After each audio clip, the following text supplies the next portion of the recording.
सदगुरु कबीर बीजक साकी प्रकरण साकी 36। पर्वत ऊपर हर बहे, घोड़ा चढ़ी बसे गांव। बिना फूल भौरा रस चाहे, कहु बिरवा को नाम।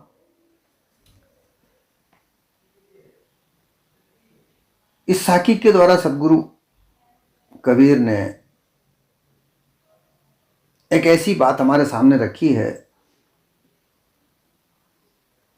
हर अर्थात हल। उत्तर प्रदेश की भाषा में हल, जो खेत में जोतने वाला हल होता है, उसको हर कहा जाता है।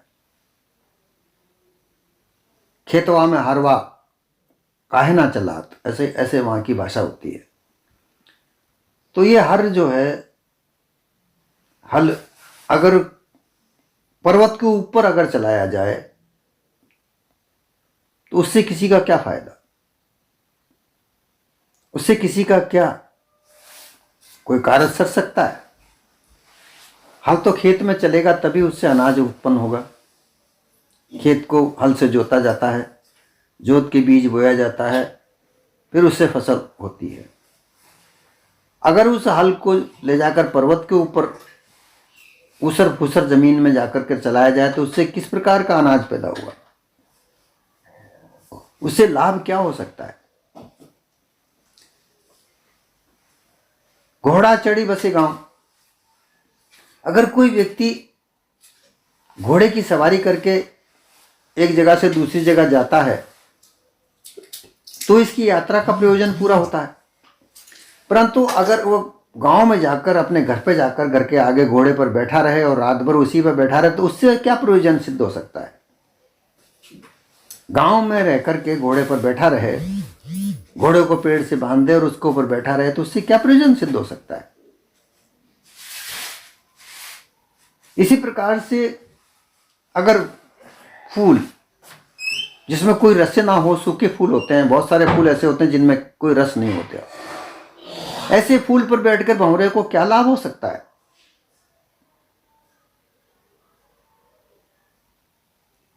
भंवरा जो है वही फूल पर जाता है जहां उसे रस मिलता है। हल वहीं चलाया जाता है जहां खेती बाड़ी होती हो। घोड़े का प्रयोग वहीं किया जाता है जहां यात्रा का प्रयोजन हो। अब पर्वत के ऊपर ऊसर फूसर मटमेली जगह, पत्थरों की जगह, वहां पर हल चलाया जाए तो उससे किसान को क्या लाभ।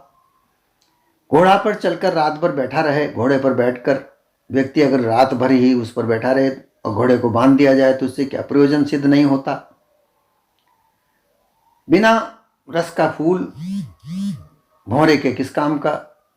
क्योंकि जो भी कार्य होते हैं इस संसार में, जो भी कार्य होता है उस कार्य के पीछे इस मानव देह का कुछ प्रयोजन होता है। बिना प्रयोजन के कोई कार्य नहीं, बिना कारण के कोई कार्य नहीं होता। जब तक कोई कारण नहीं बनता तब तक कोई कार्य नहीं होता। और कार्य के लिए श्रम किया जाता है, पुरुषार्थ किया जाता है। तो जो पुरुषार्थ किया जाए वो किसी प्रयोजन को पूरे करने के लिए किया जाए तो वो सफल है, लाभदायक है। और बिना किसी प्रयोजन के किसी प्रकार का पुरुषार्थ किया जाए वो बेकार है, उससे समय नष्ट होगा, मिलेगा कुछ नहीं। ये बात साहब इसलिए कह रहे हैं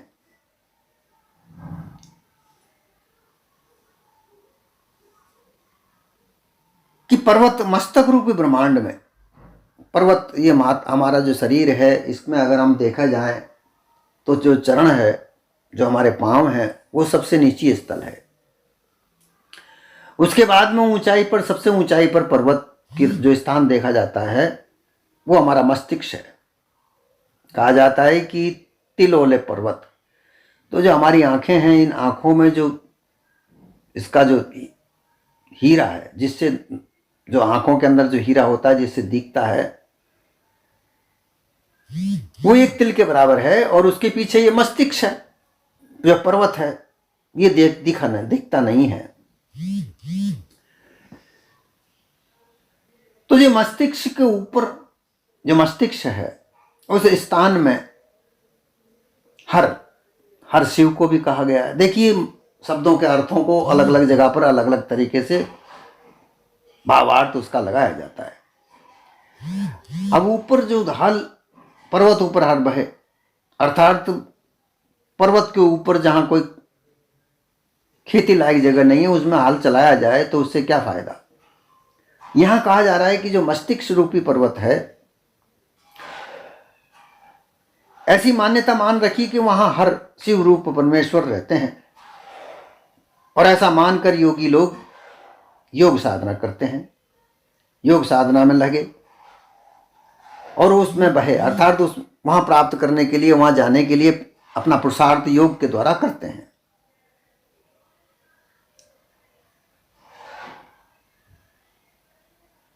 यहां सदगुरु कबीर इस योग क्रिया का, हठ योग का, ध्यान योग का, ज्ञान योग का एक काल्पनिकता का आधार है, यह कहकर समझाना चाहते हैं कि ऐसी क्रिया करने से किसी प्रकार का कोई लाभ नहीं है। लेकिन आजकल लोग कबीर साहब के विभिन्न प्रकार के छंदों को, शब्दों को योग क्रिया से जोड़कर भी अर्थ निकालते हैं। सदगुरु कबीर योग को जानकार थे, योग की बारीकियां उनको पता थीं। बिना जाने किसी भी चीज को परखा जाना नहीं जा सकता।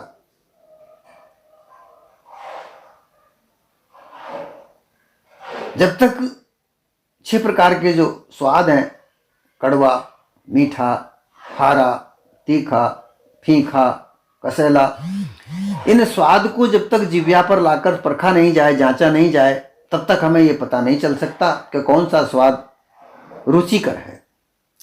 इसी प्रकार से योग क्रिया हो या ब्रह्म ज्ञान हो या भक्ति मार्ग हो, किसी भी प्रकार का, उसको जब तक जाना नहीं जाए तब तक उसमें के उससे खोट नहीं निकाली जा सकती, यथार्थता उसमें से नहीं निकाली जाती जब तक वो जाना नहीं जाता। सदगुरु कबीर योग के जानकार थे, बारीकी से बारीकी चीज को जानते थे, ब्रह्म ज्ञान को बारीकी से जाना था। उन्होंने उनको बारीकी से विवेक करके उसका खंडन करके काल्पनिकता का आधार बताया, क्योंकि वो बारीकी से उसको जानते थे और उसकी खोट कसर को निकाल करके उसमें यथार्थता कुछ नहीं है ऐसा जान करके उन्होंने उसको उसकी खोट बताई। लेकिन हमारे ही लोग, कबीरपंथी लोग ही कबीर साहब को उससे जोड़कर, उस काल्पनिकता के ज्ञान से जोड़कर उनको ही परमेश्वर परमात्मा बताकर हजारों साल से चली आ रही काल्पनिकता में जोड़ते हैं। ये काल्पनिकता तो हजारों साल से चली आ रही है, जब से वेद पुराण आए, उपनिषद आए, तब से ये काल्पनिकता चली आ रही है। बहुत से लोग कहते हैं कि वो सांख्य शास्त्र के ज्ञाता थे, जानकार थे, उनका पंथ वो चलाते हैं। कोई कहता है कि बुद्ध से जुड़े हुए हैं, कोई कहता है क्या, परंतु वह सबके जानकार थे। साहिब कबीर सबसे जानकार थे। उनमें से सब में से सार निकालकर उन्होंने जो सिद्धांत दिया वो पारक सिद्धांत प्रेरित किया। और उस पारक सिद्धांत का यह यथार्थ ज्ञान होता है कि जो मानव जीवन में काम आने वाला ज्ञान है उसका पालन करो, अन्यथा और काल्पनिकता से मानव जीवन का किसी प्रकार का कोई कल्याण नहीं हो सकता। इसी प्रकार के इसी आधार पर यह साखी है कि जो ब्रह्मांड स्थान मस्तिष्क में शिव परमेश्वर रहते हैं, ऐसा मानकर योगी लोग अपना योग साधना करके वहां जा रहे हैं, उसको प्राप्त करने के लिए प्रयास करते हैं, पुरुषार्थ करते हैं। कल्पित वाणी के ब्रह्म धारा में बह रहे हैं और बह गए हैं। प्राण रूप घोड़े पर चढ़ के नीचे पिंड से ऊपर जा पहुंचे। गांव अर्थात भ्रमर गुफा का ब्रह्मांड में पहुंचकर शून्य समाधि लगाकर गाफिल होकर बैठ गए। अर्थात घोड़ा प्राण रूपी, प्राण को ऊपर चढ़ाना, श्वासा को ऊपर चढ़ाना, तो ये प्राण रूपी घोड़ा है, उसको ऊपर बैठकर और उस भंवर गुफा में बैठे रहे। भंवर गुफा में जाकर बैठ गए, उस घोड़े पर बैठे रहे, उस प्राण पर बैठे रहे। ये एक प्रक्रिया होती है श्वास को ऊपर चढ़ाने की। अब उस श्वास को ऊपर चढ़ाकर वहां पर रोके रखना, ठीक वैसी ही स्थिति है कि घोड़े पर बैठकर घोड़े को कहीं किसी पेड़ से या खूंटे से बांध दिया हो और उस पर जो सवार है, घोड़े सवार है, वो उस पर बैठा रहे और उस घोड़े को रोके रहे। ऐसी स्थिति को साहिब ने घोड़े से जोड़कर कहा। और हल पर्वत को ऊपर चलाने का भी यही कहा कि जो कर्म है, हल अर्थात जो कर्म है, उस कर्म को योग में लगाकर, जो पुरुषार्थ है उस पुरुषार्थ को योग में लगाकर, और पर्वत को ऊपर चढ़ना अर्थात तो मस्तिष्क में जाकर बनोर गुफा में चढ़ाने के लिए प्रयोग करना, पुरुषार्थ करना, ऐसा निरर्थक है। इससे किसी प्रकार का कोई मानव जीवन का प्रयोजन सिद्ध नहीं होता है। क्योंकि योग लगाते हुए ध्यान समाधि में बैठकर घंटे, 2 घंटे, 4 घंटे, 5 घंटे तक लगाया जा सकता है। समाधि तोड़ने के बाद फिर वापस बाहर आते हैं। जब बाहर आते हैं तो वहां का वहीं है, जो कुछ अंदर देखा उसको ध्यान भी नहीं रखा, मालूम भी नहीं पड़ा वहां क्या था। ऐसी स्थिति को समझाकर साहिब कहते हैं कि यह जो स्थिति है ये काल्पनिकता है, इसके अलावा और कुछ नहीं है। यह पुरुषार्थ बिल्कुल कल्पना से ओतप्रोत है। इससे किसी प्रकार का मानव जीवन में कोई कल्याणकारी कार्य नहीं हो सकता है। परंतु इस काल्पनिकता में लोग बहे जा रहे हैं। बिन फूल का भंवरा रस कैसे प्राप्त कर सकता है, जिसमें फूल में किसी में रस नहीं होता है। क्योंकि बिना किसी कार्य सिद्धि के लिए कोई भी प्रयोजन नहीं किया जाता, कोई पुरुषार्थ नहीं किया जाता। लेकिन जो योगी कार्य करते हैं वो बिना प्रयोजन सिद्ध होने का कार्य है, उससे किसी प्रकार का कोई प्रयोजन सिद्ध नहीं होता। ऐसा सदगुरु कबीर यहां समझाने का प्रयास करते हैं, परंतु फिर भी लोग नहीं मानते। वो मन की कल्पना में बहे हुए जा रहे हैं। माना हुआ सहस्त्र दल कमल, जिसको फूल सहस्त्र दल कमल, वह फूल सत्य नहीं है, वह एक मन की कल्पना ही मात्र है। तथापि फूल के सत्य हुए बिना ही अनुमान का एक बड़ा सा फूल बनाकर भौरा योगी लोग मन का गुंजार करता हुआ परमात्मा प्राप्ति का अनुभव रस लेना चाहता है, तो वो कैसे संभव हो सकता है? क्योंकि वो एक सहस्त्रदल कमल एक केवल एक कल्पना मात्र है। ये तो मस्तिष्क के भाग हैं। इस मस्तिष्क के भाग में अलग अलग जगह है। मस्तिष्क से बीचों बीच जो तरल पदार्थ भरा हुआ होता है, ये मानव शरीर को बैलेंस में रखता है। ये उस मानव शरीर को बराबर से चलायमान रखने के लिए उसका सामंजस्य बिठाता है। ऐसी स्थिति इस जड़ तत्वों से बनी हुई है, परंतु इसमें लोगों को ऐसी मात्र कल्पना के मात्र सहस्त्र दल कमल मान करके उसमें ध्यान लगाया जाता है, और वहां तत्वों का प्रकाश देखकर वो शिव परमात्मा को दर्शन करते हैं, ऐसा मानते हैं, जो कि एक कल्पना मात्र है। इसके अलावा वहां और कुछ नहीं है। ज्योति आदि सब तत्वों का भास है, यह सत्य नहीं है। और शून्य स्थिति, शून्य की भी एक कल्पना मात्र है कि शून्य स्थिति, समाधि स्थिति शून्य स्थिति कही जाती है। शून्य का भी बड़ा अष्टावक्र का सिद्धांत शून्य का प्राप्त करना, उसी को ब्रह्म बता देना। शून्य स्थिति का मतलब होता है कि निर्विचार हो जाना, निरिच्छा हो जाना, किसी प्रकार की प्रयोजन की आशा नहीं रखना। शून्य का मतलब होता है जहां कुछ नहीं, विकार नहीं, कार्य नहीं, कारण नहीं, इच्छा नहीं, विचार नहीं। ऐसी स्थिति को प्राप्त करना शून्य है, परंतु शून्य नहीं होना। ये जागृत जीव उस शून्य को भी जानता है, शून्य नहीं हो जाता। परंतु वैज्ञानिक लोग, ये ब्रह्मज्ञानी लोग, योगी लोग उस शून्य में मिलकर अपने आप को भूल जाते हैं, गर्गाप हो जाते हैं, गाफिल हो जाते हैं। जिस तरीके से जिस तरह से नशेड़ी नशा पी करके उस नशे की धुन में पड़े रहते हैं, उसी तरीके से योगी जब गहन ध्यान योग लगाते हैं तो पित्त आंखों पर चढ़ता है और आंखों पर नशा चढ़ता है। उस नशे में वह उनको विभिन्न प्रकार के दर्शन होते हैं, दृश्य दिखते हैं। उन दृश्यों में वो अपने आप को शिव रूप मानकर, पार्वती रूप मानकर उसमें मदमस्त हो जाते हैं और बाहर आकर कहते हैं कि हमको हमारे परमात्मा के दर्शन हुए, परब्रह्म का दर्शन हुआ। उस बिरवा को वह परमात्मा का रूप मानते हैं जो केवल ज्योति रूप दिखता है, वह एक तत्वों का प्रकाश मात्र है। ये मिथ्या भ्रम मात्र है।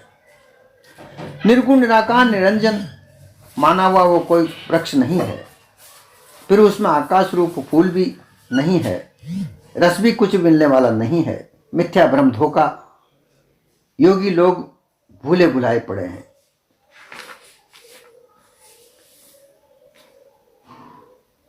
पौराणिक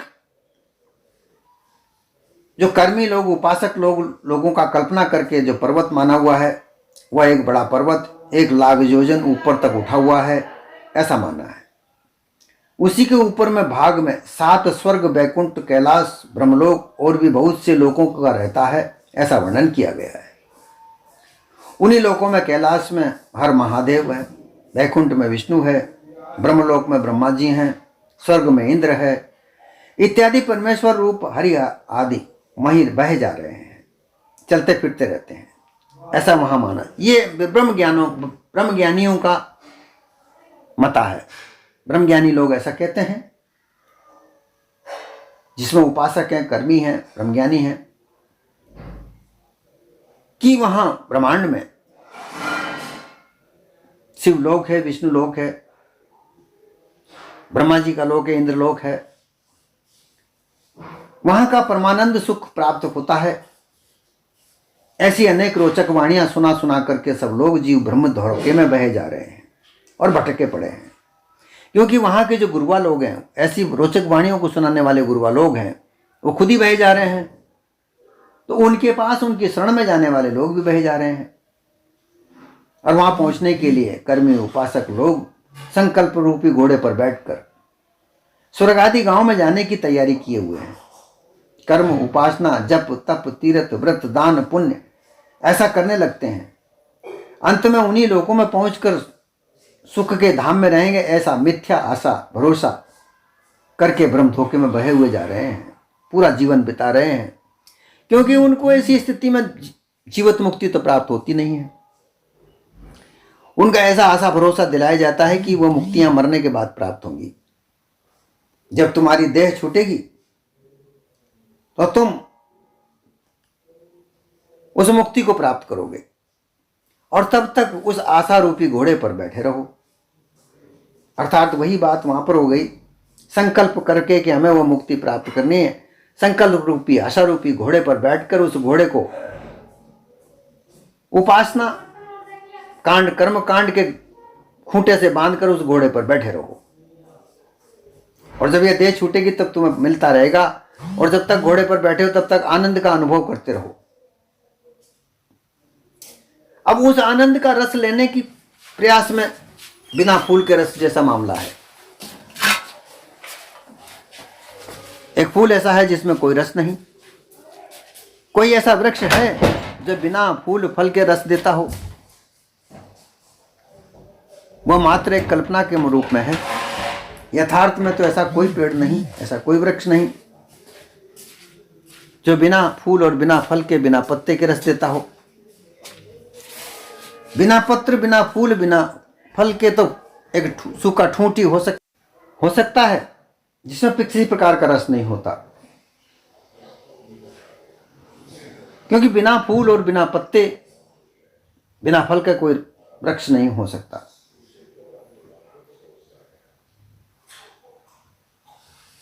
रोचक वाणी रच रच कर इन कर्मियों ने, उपासकों ने विभिन्न प्रकार की मुक्ति का आशा भरोसा दिलाकर लोगों को बहका रखा है, और लोग बह रहे हैं।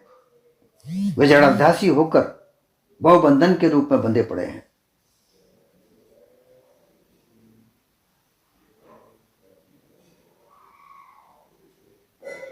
सीधा सीधा इसका अर्थ यह है कि सदगुरु कबीर कहते हैं कि पुरुषार्थ वह करना चाहिए जो जीवन में काम आए। बिना किसी प्रकार के पुरुषार्थ जीवन में अगर काम ना आए तो उस पुरुषार्थ को करने से कोई लाभ नहीं है। देखिए, मानव जीवन में जो कार्य है, जो कार्य किए जाते हैं, उन कार्यों से किसी ना किसी प्रकार का प्रयोजन पूर्ण होता है। सर्वप्रथम जो प्रयोजन है वो धन कमाने का है, क्योंकि धन कमाए बगैर मानव के अन्य कार्य पूरे नहीं हो सकते। रोटी, कपड़ा, मकान, ये सब मानव की मूलभूत आवश्यकताएं हैं या मूलभूत कार्य हैं। इनके बगैर मानव जीवन चल नहीं सकता।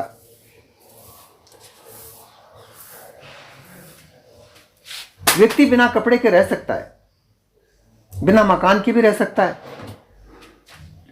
बहुत से लोग हम देखते हैं, लोग दिन भर अपना कार्य करते हैं, रात को विश्राम करने के लिए कहीं जगह नहीं मिलती, पेड़ के नीचे सो जाते हैं। जहाँ भी उन्हें कोई सोने की जगह मिलती है, अपना विश्राम रात्रि भर का काटने के लिए वो विश्राम करते हैं, सुबह उठते ही अपने कार्य पर लग जाते हैं। बहुत से लोग हमने ऐसे देखे हैं जो बिना वस्त्र के घूमते हैं, परंतु ये भूख, ये तन में जो भूख लगती है खाना खाने की, रोटी खाने की जो भूख लगती है, वो तो एक प्राकृतिक रूप है।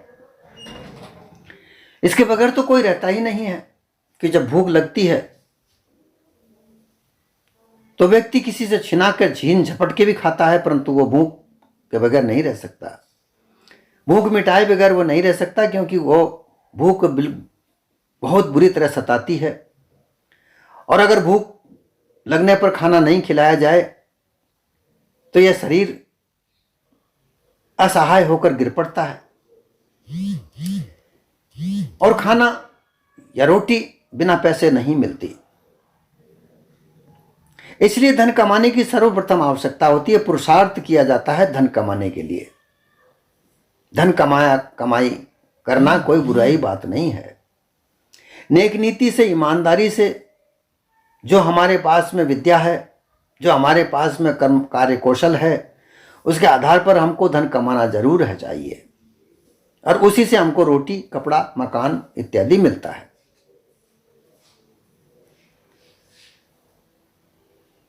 तो इसके लिए पुरुषार्थ किया जाता है। फिर हमारे कौशल को बढ़ाने के लिए पुरुषार्थ किया जाता है। विद्या ग्रहण करने के लिए पुरुषार्थ किया जाता है।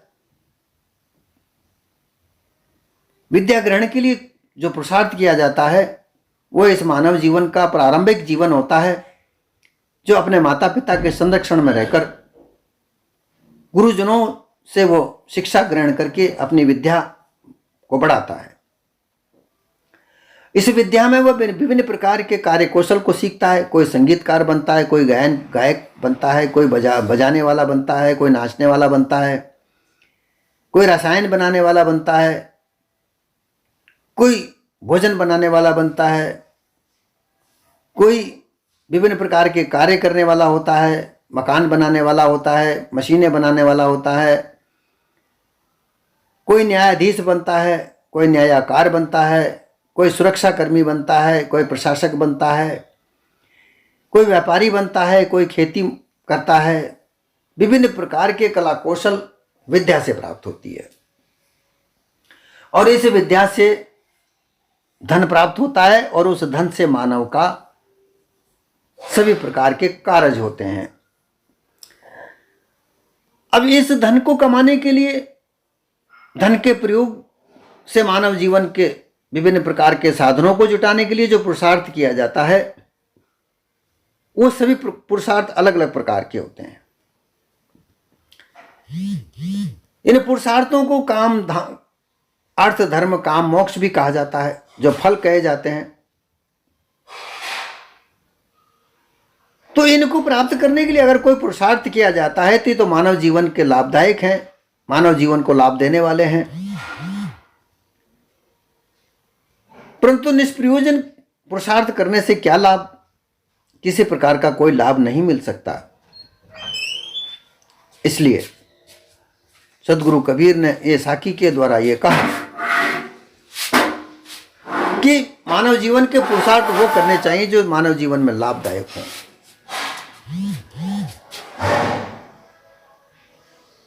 हल जोत कर खेत में फसल बोने के लिए तैयार किया जाता है। अगर हल ना हो तो खेत नहीं जोता जाए। परंतु उस हल को अगर कहीं पर्वत जैसी जगह पर ले जाकर चलाया जाए तो उससे क्या प्रयोजन सिद्ध होगा? घोड़ा यात्रा करने के लिए काम लिया जाता है, परंतु उस घोड़े पर बैठकर एक जगह बैठा रहे, उससे क्या प्रयोजन सिद्ध होगा? जो फूल बिना रस का हो उस पर भंवरे का बैठने से क्या प्रयोजन सिद्ध होगा? और ऐसा कोई वृक्ष नहीं है जिसमें बिना फूल के, बिना पत्ते के, बिना फल के रस हो। इसलिए सतगुरु कबीर ने ये योगियों की बात को, क्योंकि इन योगियों की योग्य सिद्ध करने से किसी प्रकार का कोई कल्याणकारी कार्य नहीं है।